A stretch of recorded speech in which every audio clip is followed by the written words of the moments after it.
大家有冇發現咧？嗱，女仔好中意買嘢噶嘛，尤其是我啦，好鬼中意買啲化妝品啦、護膚品啦。其實即係簡單啲嚟講，女仔好中意買嘢啦咁樣。咁我好鬼中意買唇膏嘅，因為成日覺得喂，咁你一兩百蚊、二三百蚊或者三四百蚊都有啲好靚嘅，好容易入手。咁你又成日覺得哇，好靚啊！啲廣告好靚啊，搽上去好靚啊，咁10萬個好靚、好靚、好靚嘅理由令到你去買嘢啦。咁但係咧，我近排咧就開始即係不停都會喺唔同嘅平台咧，各大平台咧，即係要知護膚品啊、化妝品啊係好容易一刷就刷出嚟啦。跟住之後我就會見到一啲好靚嘅唇膏啦、唇彩啦，跟住之後好靚嘅胭脂啦、eyeshadow 啦咁。咁然後咧，我身邊嘅朋友仔見到我係開始睇呢啲網站啊，係咁去睇緊呢啲嘢嘅時候咧，就會暗暗地講一句：唉，你咁多嘢又冇謂再買啦，不如你睇下你屋企個櫃桶先啦。好，咁我決定今日翻嚟睇下我屋企個櫃桶，我可唔可以有空間再去買呢個唇膏先？然後打開個櫃桶。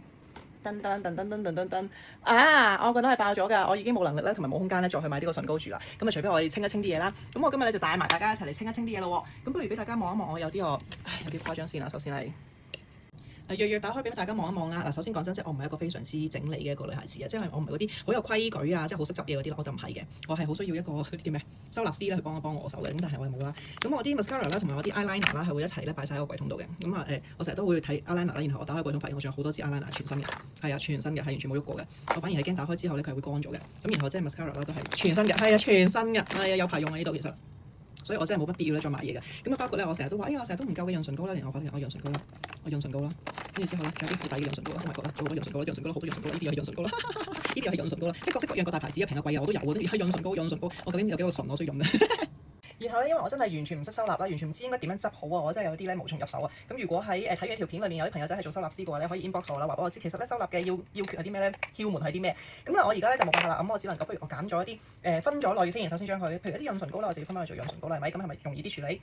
係咪入門係咪應該咁樣做㗎？跟住之後咧，但係通常咧我喺做緊同一件事嘅時候咧，我要分心嘅，因為我會見到咧突然之間好靚嘅包裝咧，我又好想打開去睇下咩色嚟㗎？係啦，啲嘢真係好靚嘅。咁即係如果要大家陪我去收納咧，我真係可能要花你幾個鐘頭時間。咁不如簡單啲啦，唔好啦，我自己做啦，好冇？咁我有幾個我用開嘅牌子，我真係好唔捨得抌，因為佢確實真係好靚啦個包裝，同埋佢嘅色亦都好好啦。咁譬如呢個啦，即係大家都唔陌生㗎啦，係咪？呢啲嘅包裝真係好靚啊！跟住呢一個包裝又係啦，唔單止靚啦，仲要係貴啦，係咪先？大家都知啦。Givenchy 嘅包裝真係唔係呢個係嬌蘭嘅包裝，sorry。即係嬌蘭嘅包裝真係好靚，同埋真係好貴啊，唔會捨得抌啊。咁但係呢啲色咧就亦都係比較少見嘅顏色金色啊。所以呢啲咧就算我擺到過期啦，我諗佢都會繼續喺我個袋裏，即係喺我櫃桶裏邊咧，真係確實好靚啲色。所以我成日同身邊 friend 講，你送禮物俾我咧，唔好再送唇膏啦，真係好多啊。跟住都有一個即係我好中意嘅品牌咧，見到係特別多嘅，即係好多啦，係咪？咁即係 Hourglass 因為係好好用啦，即係簡便易用啦，同埋呢啲色又係好靚。Oh my god！我見到呢啲係全新嘅，跟住我又好屎忽鬼啦，好中意啲 bling bling 嘅嘴啦，咁所以我有啲即係完全冇色，但係有 bling bling 嘅設計啦，哇 nice！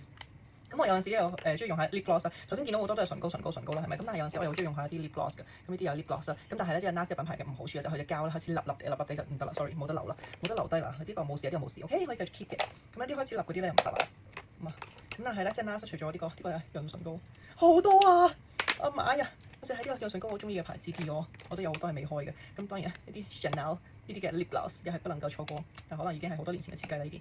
跟住之後你睇下，突然之間揾到一支 eyeliner 出嚟嘅，係啦。咁Hourglass 嘅呢一個設計嘅唇彩我又好中意，啲係淡淡嘅粉紅色啊，但係有少少 glossy，I like it。跟住都有呢啲支裝嘅設計啦，呢啲買嘅時候覺得哇好正啊，佢可以好方便帶出街喎。咁然後呢個唔關事嘅。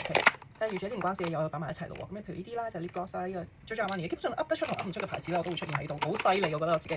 跟住 MAC 啦，即係如果你發現我呢度咧係冇嗰個牌子咧，我真係覺得佢係有啲失敗啦，因為 Bobbi Brown 啦，根本上呢啲任何你見得到同見唔到嘅牌子啊 ，Make Up For Ever 又有啦，即係我啲平都有啊，貴貴地又有啊，呢啲牌子啦係，呢啲係外國興嘅牌子啦，即係 Dior 唔使介紹啦係咪？跟住 Shiseido 我又有啦 ，Laura Mercier 又有啦。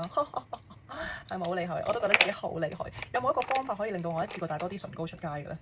你睇 Bobbi Brown 呢啲色又好靚，呢啲有全新嘅唇膏。哇 ！YSL 啦，頭先講咗哇，呢啲又好靚嘅包裝啦，係咪？有啲好特別嘅牌子，有冇啲好特別嘅牌子啊？其實冇，又冇乜好特別嘅牌子。睇下先，你估我唔到嘅牌子有冇咧？睇下先。你估我唔到嘅牌子啊？都應該冇嘅。呢個厚嘅潤唇膏又係潤唇膏。